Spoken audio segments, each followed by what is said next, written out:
The OPI interview is typically 3 phases. It consists of a warm-up, where the students are asked simple questions just to gain a little bit of information and to get the interviewee comfortable.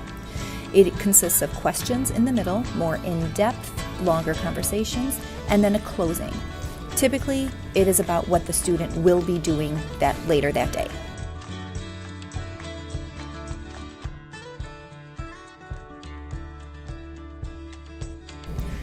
Proficiency is defined as being able to communicate in spontaneous situations in the target language. The OPI tester asks information questions, and the students are very often able to give us what we ask for. They're able to go a little bit further than they ever thought they'd be able to. The warm-up part of the interview is used by the OPI interviewer to decide where the student is starting. From that point on, they continue to ask more in-depth questions to decide more specifically the level they're at. The interviewer needs to decide where the student has full control, partial control, and conceptual control of the target language. From the warm-up portion of the interview, the interviewer decides on 3 topics to discuss during the rest of the interview. A lot of time, there is a role play in the middle. Sometimes you are talking to a host family in a foreign country. Sometimes you are looking for an apartment. The role play is actually written in English on a card that is read aloud and then given to the student to read on their own. There are 3 different levels of role play activities, and the interviewer needs to decide which level to use with each student. It was stressed that the interviewer needs to have a lot of practice in order to do these interviews correctly. The interviewer needs to remember that students are not used to speaking to adults. And when they do, the adults need to allow the students to have enough time to think about an answer before the interviewer cuts them off. It was stressed through the conference that proficiency does not mean perfection in the target language, nor does it imply limitation in the target language. Students and interviewers are often surprised at how far they can go in an interview and how much language they can create. The OPI test is there to find out what level the students are able to communicate in. The proficiency is defined as being able to communicate in the target language in spontaneous situations.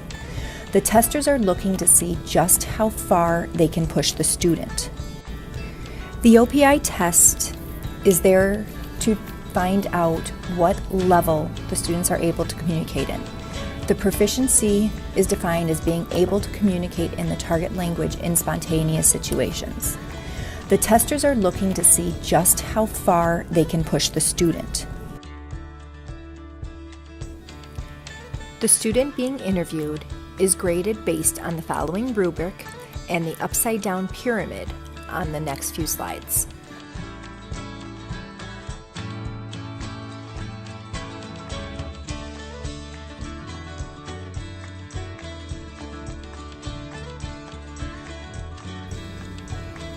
The novice speaker sounds more like a parrot. He uses what the interview uses and just repeats that information. They make lists, they repeat things, and all they can talk about is themselves. During the example OPI exams, certain students were tested at novice. They were very difficult to understand. They gave more lists of words than anything. One student spoke in Spanish and in English. One student who was rated as novice high started off using sentences but then reverted back to single words. When she was asked intermediate questions, her response is too simple because she does not have the language and the vocabulary to create paragraphs. She starts to create with the language, and that's what takes her higher up. The intermediate speaker creates with the language. They use complete sentence. They talk about familiar situations, and they sound like a survivor. They can easily talk about daily life. The student sample rated intermediate low was not able to use the verbs in the past tense. However, he was able to use the future tense. He used short phrases, oftentimes using the infinitive, and very few complex sentences. The quality and quantity were not present, as he did not offer much detail when he was asked about where he would go as a university. The interview sample, which was rated at intermediate mid, was not able to use the past tenses correctly.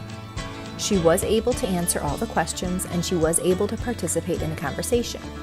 She self-corrected once or twice, and because it didn't hinder the comprehension of the interviewer, it did not affect her score. The advanced level speaker sounds like an informed reporter. They are able to speak in short paragraphs, and they easily use idiomatic expressions. They narrate and describe things in the past, the present, and the future. The advanced level speaker is able to give details, make simple compare and contrast, and they are able to speak about their community. The advanced level speaker will be able to be understood by somebody native in the language.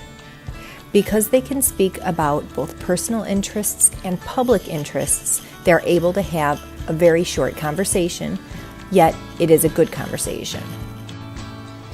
The superior level speaker speaks extended discourse. They are able to use abstract ideas, give opinions, and sound like a thinker. The superior level student creates language, and they are able to talk about the world, both in their life as well as outside their life.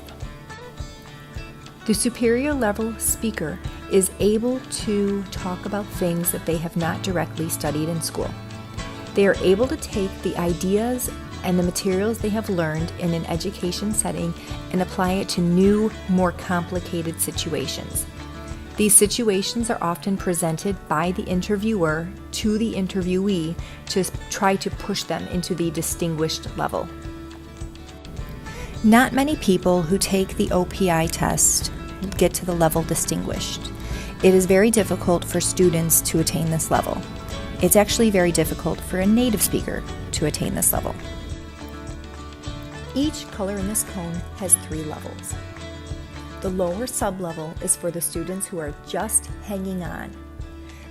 What they have is sustained, but it is skeletal. There are hardly any details provided.